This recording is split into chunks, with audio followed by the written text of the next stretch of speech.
고난주간 다섯째 날 성금요일 아침을 맞았습니다. 예수님께서 해골이라 하는 곳으로 끌려가십니다. 거기서 십자가에 달리실 것이었죠. 여러 사람이 주님의 십자가 길을 따릅니다. 구레네 사람 시몬은 로마 군병들에 의해 예수의 십자가를 억지로 지고 따릅니다. 그 뒤를 백성들이 따라갔습니다. 예루살렘 입성할 때 환호했던 그들은 그 환호를 저주로 바꾸어 예수를 십자가에 못 박으라고 했던 무리들입니다. 그리고 가슴을 치며 슬피 우는 여자의 큰 무리가 따릅니다. 시몬은 억지로 그 길을 따랐습니다. 백성들은 구경 삼아 그 길을 따랐습니다.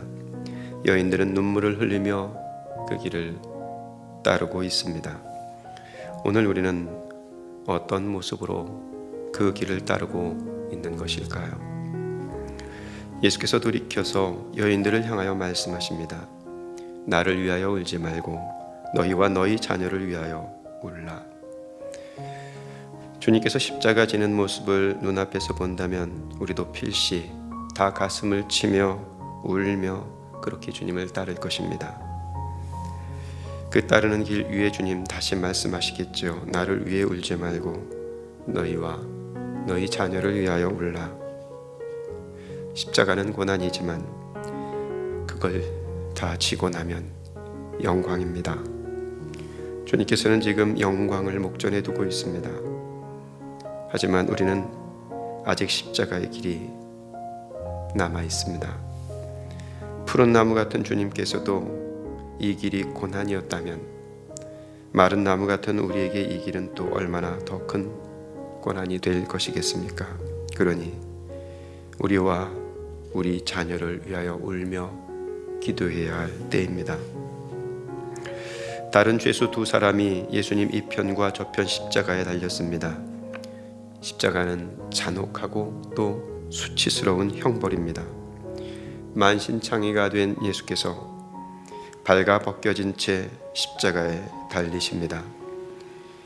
십자가 아래의 모습은 천태만상입니다.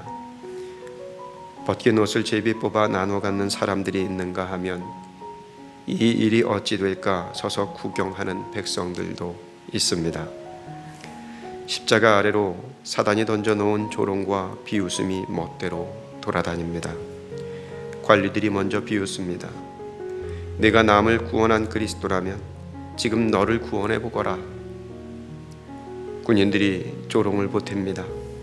내가 만일 유대인의 왕이라면 내가 너를 먼저 구원해 보거라. 끝내 함께 십자가에 달린 죄수 한 사람까지 비방을 해댑니다. 내가 그리스도가 아니냐? 너와 우리를 구원하라. 그들은 입을 모아서 너는 가짜 그리스도가 아니냐고 주님을 비방합니다. 저들의 거듭된 비방이 터무니없고 억울한 것이었지만 주님께서는 한마디 변명도 덧붙이지 않으십니다. 다만 이렇게 말씀하실 뿐입니다. 아버지, 저들을 사하여 주옵소서. 자기들이 하는 것을 알지 못함이니이다. 관절과 골수를 파고드는 말씀입니다. 주님께서 그렇게 이 말씀으로 나를, 우리를 용서하신 것이었습니다.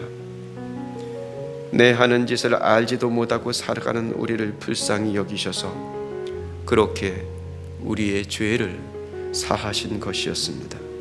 그러니 그렇게 사함받은 우리가 또 누구를 정죄하며 살아가겠습니까? 십자가에 달린 죄수가 주님을 비방하자 다른 편 죄수가 꾸짖습니다. 네가 동일한 정죄를 받고서도 하나님을 두려워하지 아니하느냐? 똑같은 처형을 받으면서 끝까지 다른 이를 정죄하고 비난하는 모습은 참 딱하기 짝이 없습니다. 우리는 우리가 행한 일에 상당한 보응을 받는 것이니 당연한 일이지만 이 사람이 행한 것은 옳지 않은 것이 없느니라. 똥 묻은 개가 겨 묻은 개 나무라는 법이라지만 똥 묻은 개는 멀쩡한 개까지 나무라기도 합니다. 똥 묻은 내 몸 먼저 돌아보아야 할 일입니다. 3번에 걸친 빌라도의 판결처럼 여기 이 사람도 예수님의 무죄를 확신합니다. 빌라도는 무죄 선언을 뒤집고 예수님을 십자가에 내주었지만 이 사람은 끝까지 예수님의 무죄를 주장하고 믿습니다. 제자들은 배반했고 무리들은 등을 돌렸고 집행자들은 조롱하고 있는 이 해골의 언덕에서 이 사람은 예수님을 하나님의 아들이요 그리스도라고 끝까지 고백을 멈추지 않습니다. 이분이 그리스도가 틀림없다면 그동안 들려주셨던 이분의 말씀은 진리이고 이분의 약속은 사실입니다. 그리하여 주님께 이렇게 청원합니다. 예수여, 당신의 나라에 임하실 때에 나를 기억하소서. 내 똥 묻은 몸을 당신의 깨끗한 은혜로 씻어달라고 당신의 나라에서 나를 기억해 주십사고 구합니다. 오늘 내가 나와 함께 낙원에 있으리라. 아멘입니다. 주님의 말씀 이 한마디가 쨍 하고 울리는 아침입니다. 오늘 내가 나와 함께 낙원에 있으리라. 이 한마디로 다시 우리를 살리고 다시 우리를 살게 하는 한 날이 될 수 있기를 축원합니다.